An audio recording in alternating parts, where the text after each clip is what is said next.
কাজ করেছেন, এখন সাকিব খান সুপারস্টার, সেই ক্ষেত্রে যদি তার ব্যাপারে কিছু বলতেন এবং আপনি আবার নতুনভাবে কামব্যাক করতেছেন সেই ব্যাপারটা যদি কিছু বলতেন। সাকিব খান অনেক বড় সুপারস্টার হয়ে গেছে এখন, আলহামদুলিল্লাহ, আমাদেরই ইন্ডাস্ট্রির মানুষ এবং আমার খুব ভালো বন্ধু।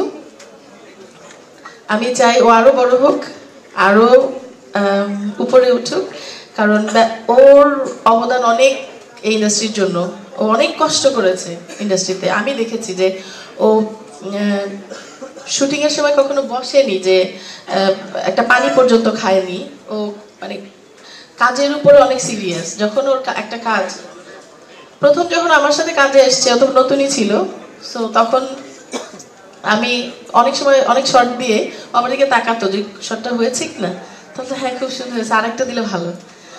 তো আসলে ওরও গুণের শেষ নাই, ও অনেক গুণ আমি বলবো। আর অবশ্যই ভালো মানে অভিনয় করে।